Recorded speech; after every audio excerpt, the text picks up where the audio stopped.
All right, so this is a suggestion via a channel member. The name of the video is How Do Dems Win Back Young Men? This is coming from the channel Micah Efren. All right, let's jump into it. Let's see where this takes us, guys. Olivia writes a Substack, which probably, statistically speaking, like 89% of y'all read already. But Olivia, I want you to talk about that Substack. And I also want you to talk about one of the newer articles that you wrote about why men drifted right in the previous election. I consider myself a resident expert on this because I am a man. So I feel like we could have an interesting conversation. Okay, Conclusions you reached in that article. We'll see. Yeah, so my Substack it's called A New Perspective, oliviajulianna.substack.com, and we're actually very close to hitting 100,000 subscribers on Substack. I'm very excited. Okay. But I write a lot about politics, and I hate that all these newsletters are the same. There's so many Substacks that you get on, and they're all telling you the same stuff. I don't want to do that. I want to give you a new perspective on the political issues that are going on. All right, let's hear it. So I keep seeing people talk about young men in the 2020 cycle or in the 2024 cycle, and they keep saying like, well, it's because they're not getting laid enough. And that could play a part. And they feel judged. And that's a big part. Or alternatively, well, they're just racist and they hate women. Oh. So it's really I see these takes coming out from both sides of the party wing, I would say. Really? And I just think that all of that is wrong. Okay. I think all of it is wrong. Let's hear it. And so I wrote this piece. I have no idea how she would know the insight, but called The Politics of Getting Laid and Preachy Females. And I really dive into what I actually perceive it to be. And shocker, it's all economic anxiety. I think the Democrats have a really bad problem of every time we message to young men, we frame it in a way that is wrapped up in the same principles that we critique. We critique the patriarchy. We critique the way that men have higher hierarchy and power structures. And then we message to them as if not only is that the reality, but that they have to continue to be like that. I'm gonna be honest here, guys. I didn't know what I was expecting as we were entering into this video, but okay. So the example, I mean, feels pretty insightful. In the article is the issue of abortion.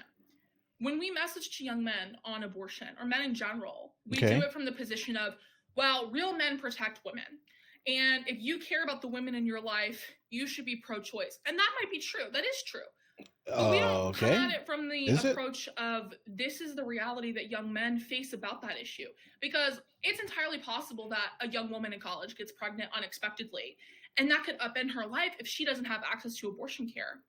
But it's also entirely true that the young guy who gets her pregnant, now he's on the hook to not only take care of this child that could be him, that could be coming into the world, but also to take care now of the mother of his child.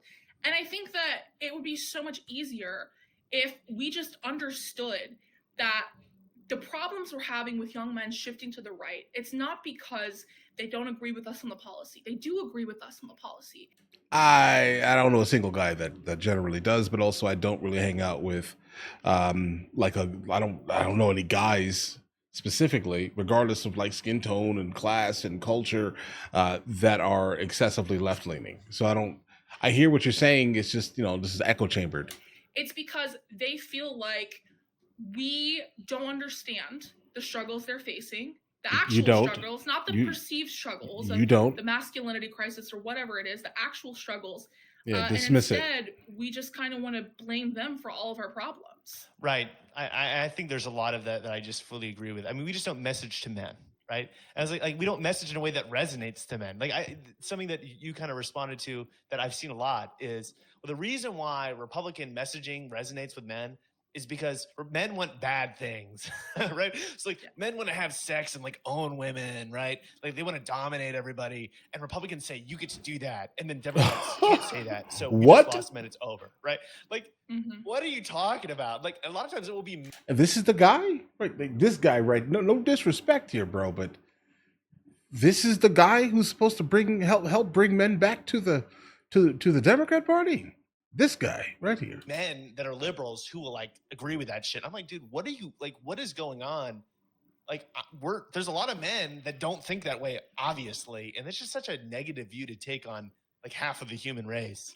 Well, I also think it's just so abundantly clear. I mean, you can say half. You can say that, but it's probably a little bit less than half. But we should be also pointing out the fact of the ones who are the ones risking their Like bodies half of the human race. for Well, the planet. I also think it's just so abundantly clear that the people who say these things don't actually spend time talking to young men. You know this because we know each other in real life, but I spend a lot of time on college campuses, and I spend a lot of time with young men. I love young men. I love frat guys, and in that I realized like even the ones that identify as conservative are almost always pro-choice. They're almost always pro-gay marriage. You'd be surprised at the number of them who support a Black Lives Matter. And so I feel like people just kind of lump them into this box when the truth is, again, a lot of them are with us on the issues. Yeah, but I think you should start asking the men who are not specifically in like the liberal strongholds, if that makes any sense here. Like if your only reference specifically is like like young men in college generally, right? I mean, what are the teachers teaching them? I mean, look at all the colleges, guys. I hear you, but there needs to be a much larger sample size before I think you have the ability to like coherently speak on what men specifically perceive. If you're exclusively looking at one specific, niche, let's say. They're just not part of our coalition because they feel like they're not welcomed in it. They're not talked to, right? And yeah, they're not welcome. That's true. Like there's a lot of times where it's like being like masculine characteristics seem like they're frowned upon, and they're kind of welcomed and championed by the Republican Party.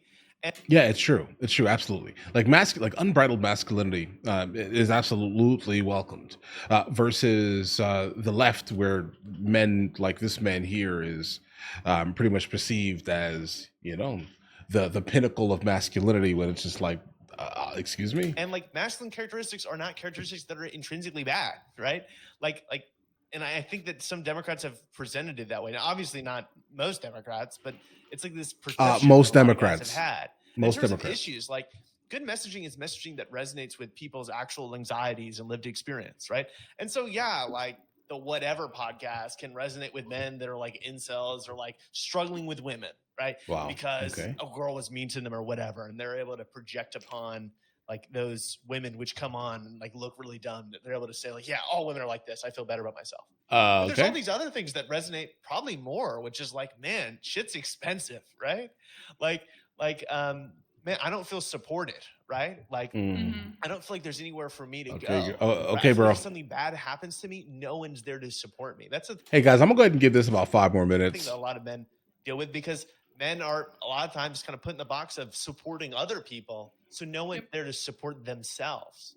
And it's like those are things that we can absolutely talk to. Actually, we could probably speak to better than the Republican Party. Yeah, I think speaking to that is also understanding the mentality that they're coming from too. So another example is when you look at the polling of what are the issues that are the most important to young men, one of the top issues consistently is immigration. If you actually talk to a young guy about how he feels about immigration, am I allowed to cuss on this? Yeah, of course. Yeah, they don't give a shit. They don't give a shit about immigration.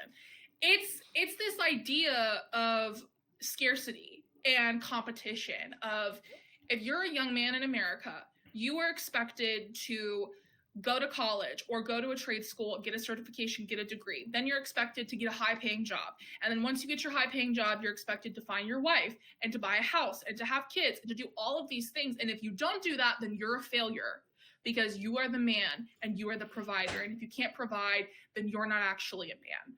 And so the Republicans specifically, they set this expectation, and then they make it almost impossible for young men to actually do those things. That's almost exclusively due to what's being currently pushed since the 1970s on your side of the aisle. It's basically exclusively that. Whether it's through not raising minimum wage, whether it's through the price of tuition going up, all these different things. And so what ends up happening is you have these young guys who they're working every single day. They're working on oil rigs. They're working at Amazon warehouses. Maybe they work a 9-to-5 job. They're working every single day, and they're still not getting ahead. So then we force young men to make this decision of either you can blame yourself or you can blame others. And if you're a young guy and you're working 8 to 12 hours a day, if you're paying all your bills, you're doing everything you can, and you're still not getting ahead, why do we expect them to think that they're the problem? They're doing everything that they've been told to do their entire life. Like, partially, this is absolutely correct. But then she just keeps going off the rails, guys. And so that kind of little nagging, insecure voice in the back of the head, that's where Republicans really push through that ideology and get to young men, is because then they can convince them, well, this is the person whose fault it is. It's not your fault that you can't get ahead in America. It's the immigrants who are coming here. It's their fault because they're taking your high-paying jobs. Okay, now you're reaching, guys. You're reaching now. I hear what you're saying. Don't get me wrong here. There's most likely a group of people who absolutely blame everyone else for their downfalls, right? I'm not making enough money. It's someone else's fault. Nah, bro. It's generally, a good. That's what I'm saying. I agree with a good amount of what she said specifically towards the beginning. Then she just went off the rails because her sample size, her sample group is exclusively coming from the ilk that basically, is in some type of liberal stronghold. Basically, right? So the problem here is that, guys, there are some people, specifically like me. I'm married to an immigrant. Legitimately, I've immigrated into multiple countries. All right. Most recently, I've immigrated into Spain.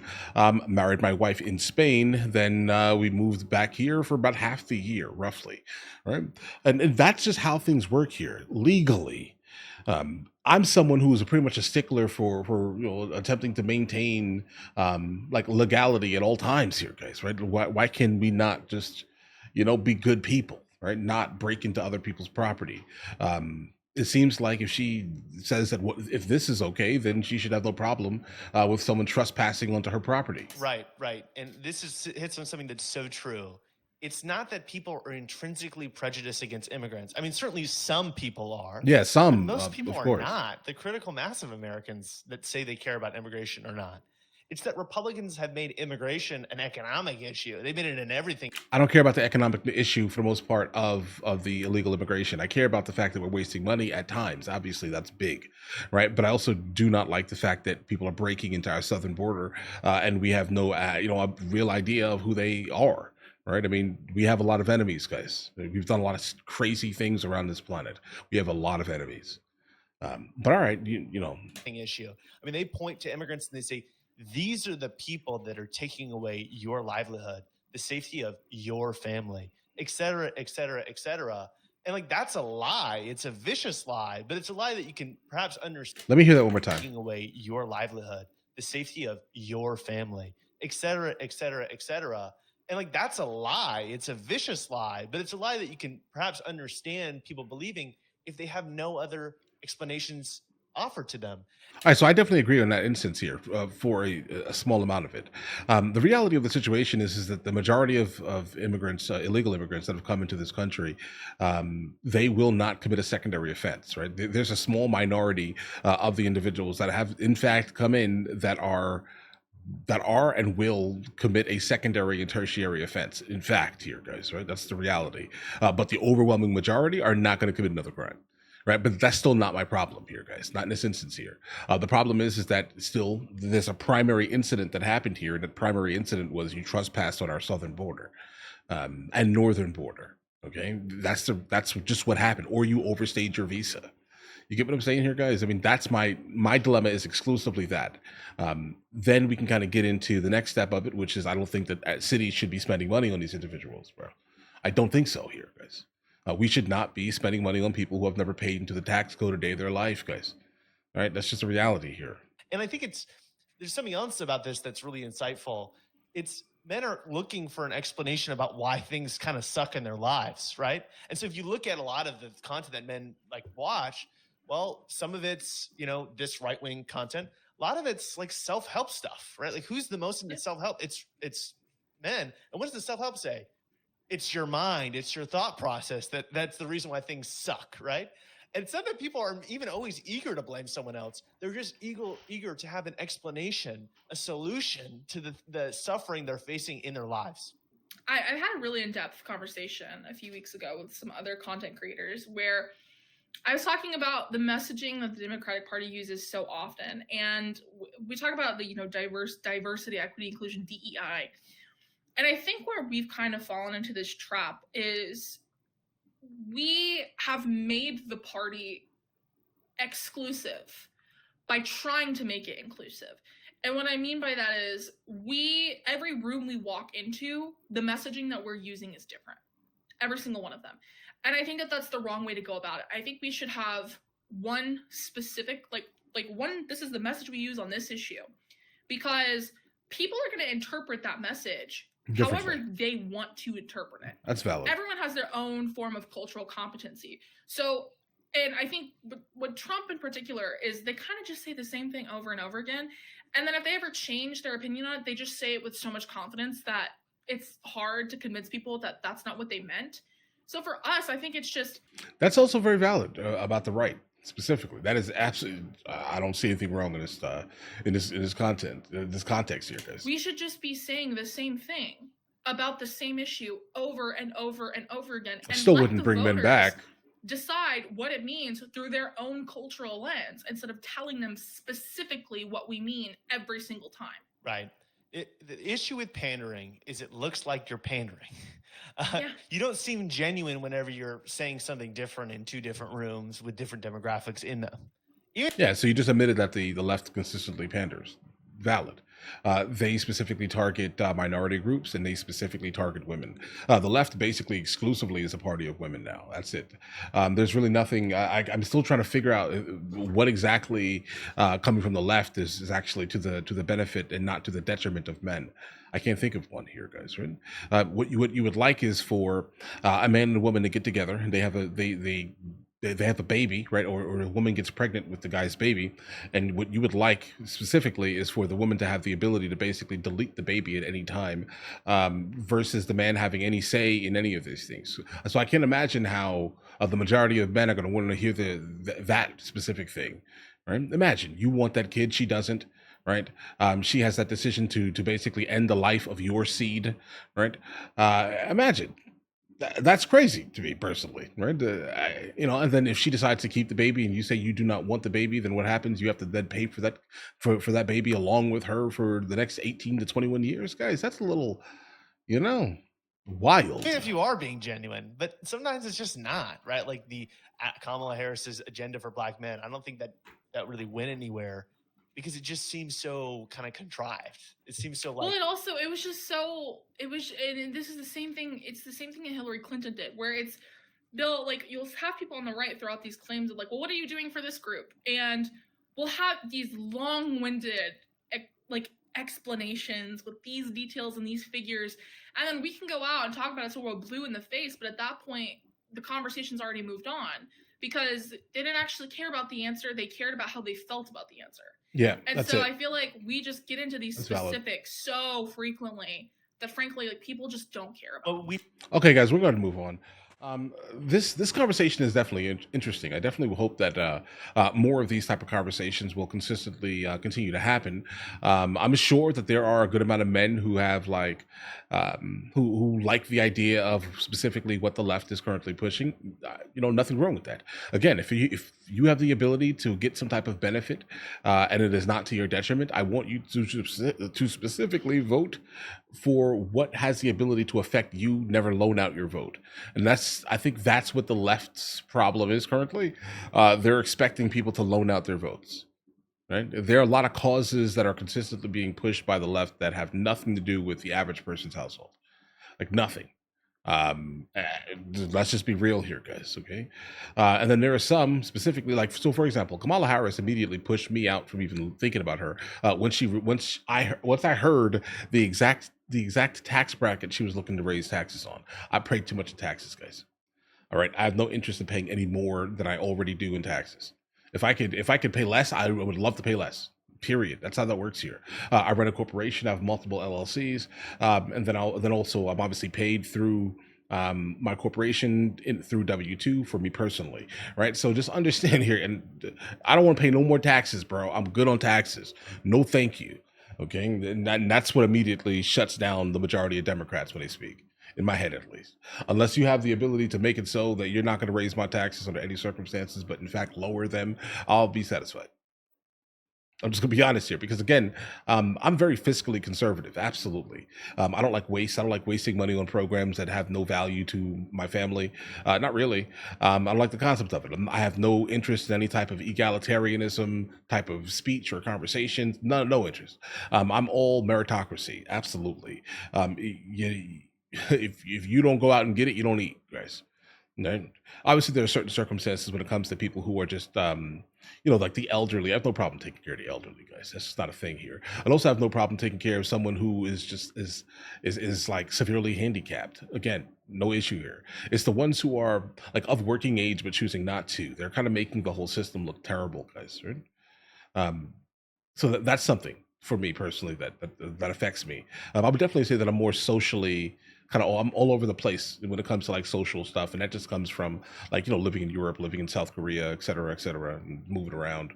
I've seen the world. I know what the world is. I know people are different. I know people have the ability to be different, and it's completely fine that they are different. You get what I'm saying here? I have no problem with that. But my specific issue here is the wasting of money, guys. I don't like wasting money at all. All right. But either way, listen, guys, let me know in the comments what you guys think. You guys all have an absolutely amazing day. Enjoy your day thoroughly.